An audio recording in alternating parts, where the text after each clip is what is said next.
AP రాజకీయాలు రోజు రోజుకి వేడెక్కుతున్నాయి. అండ్ సేమ్ టైం పిఠాపురం గురించి మనం చెప్పాల్సిన అవసరం లేదు. సెలబ్రిటీల అడ్డా అయింది, పవన్ కళ్యాణ్ గడ్డ అయింది. అండ్ సేమ్ టైం బాలు గారు అయితే మన పక్కన ఉన్నారు. మరిన్ని వివరాలు ఆయన అడిగి మనం తెలుసుకుందాం. Hi bro, how are you? Hi hi. Okay.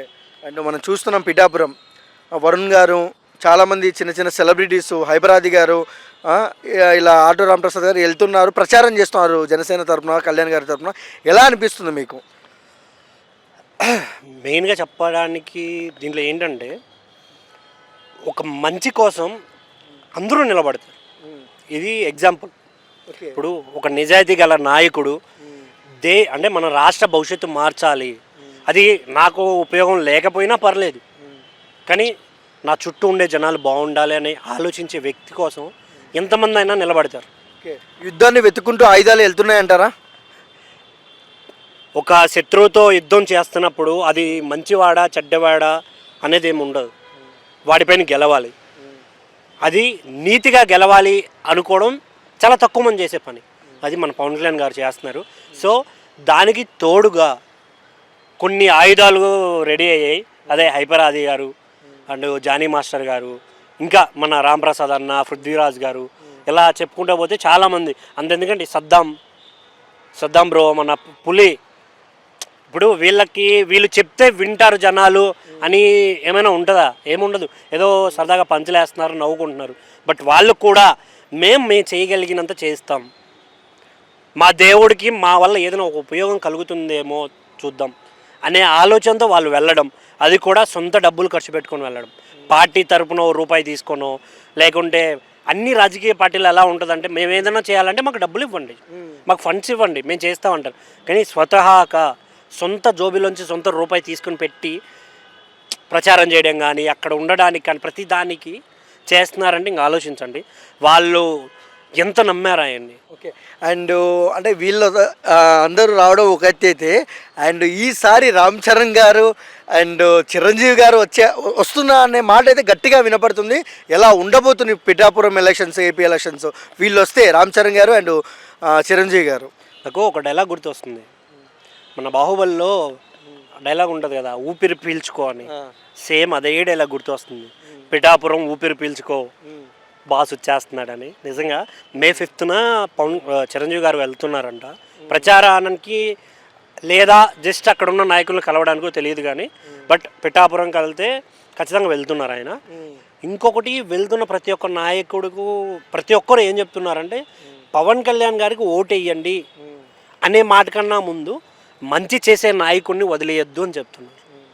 అంటే ఎవరైనా మా తమ్ముడు కదా, మా తమ్ముడు గెలిపించండి, మా తమ్ముడు ఒక్కడే గెలవాలి, ఈ ఆలోచనని తీసుకెళ్లకుండా వాళ్ళు చేసేది ఏంటి అంటే ఎలా అయినా కూడా మంచిని గెలిపించండి, ఒక నిజాయితీ గల నాయకుడిని ఎంచుకోండి మీ భవిష్యత్తు కోసం అనేది చెప్పడం నాకు బాగా అనిపిస్తుంది. ఓకే. అంటే మనం చూస్తున్నాము ఇటీవల, అంటే కొబ్బరి బోండాలు అమ్మే దగ్గరికి వెళ్ళి ఆయన చేతిలో కూర్చుంటే కళ్యాణ్ గారు కింద కూర్చొని మరి నాకు ఓటే అడగకుండా ఏ సమస్యలు ఏమున్నాయని అడిగారు. అసలు ఎలా అనిపిస్తుంది? ఎందుకంటే ఏ రాజకీయ నాయకుడైనా ఓటేయండి ప్లీజ్ అండి, ఓటేయండి అంటారు. కానీ ఈయన ఓటు పక్కన పెట్టి మీ సమస్య చెప్పండి అంటుంటే ఎలా అనిపిస్తుంది మీకు? అందుకే ఆయన్ని దేవుడు అంటాం. నిజంగా అందుకే దేవుడు అంటాం మేము. చాలామందికి ఇప్పుడు దేవుళ్ళు అంటే మేము మన మొక్కగానే ఏదో వరాలు ఇస్తాడు అని అనుకుంటాం కదా. ఈ దేవుడు దగ్గరకు వచ్చి అడిగి మరీ వరాలు ఇచ్చే దేవుడు. చాలా అంటే మేము ఆయన భక్తులు ఎందుకు అయ్యాం అని అడిగితే చెప్పడానికి చాలా ఉంటాయి రీజన్స్. కానీ అలాంటి క్యారెక్టర్ని, అలాంటి వ్యక్తిత్వం ఉన్న వ్యక్తిని మళ్ళీ మళ్ళీ చూడలేమన్నా. చాలామంది, మీరు నమ్ముతారో లేదో, ఎక్కడెక్కడి నుంచో వచ్చి ఆయన, అంటే ఇప్పుడు ఆయన కలుస్తాం అనే నమ్మకం ఉందంటే ఓ 10,000 ఖర్చు పెట్టుకొని వెళ్తున్నాం అంటే ఒక అర్థం ఉంది. అసలు జస్ట్ ఆయన చెయ్యి ఊపితే చూడడానికి ఎక్కడెక్కడి నుంచో జనాలు రావడం ఏంటి? అదే అన్న దైవత్వం అనేది చాలా తక్కువ మందిలో ఉంటుంది, అది పవన్ కళ్యాణ్ గారిలో ఉంది. సో ఈసారి ఖచ్చితంగా గెలుస్తాం. ఇంకోటి మీకు అందరికీ తెలిసే ఉంటుంది, వంగ గీత గారు కూడా జనసేనలో ఇదవుతున్నారని, పార్టీలో చేరుతున్నారని. ఎందుకు అంటే అది నిజాయితీకి ఉన్న పవర్. జగన్ గారి పరిస్థితి ఏంటి? అంటే గెలిచే అవకాశాలు ఉన్నాయా? అంటే 175కి 175 అంటున్నారు వాళ్ళు.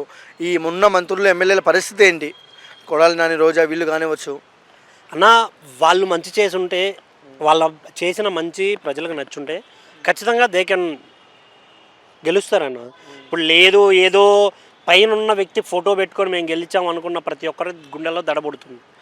ఎందుకంటే చాలా వరకు ఇవి చాలా సర్వేలు చూసాం, ఏ సర్వే చూసినా జస్ట్ 1 to 50 సీట్స్ మాత్రం వైసీపీకి వస్తాయి అనే సర్వేలే తప్ప అంతకుమించి వస్తాయని ఎక్కడా ఏం లేవు.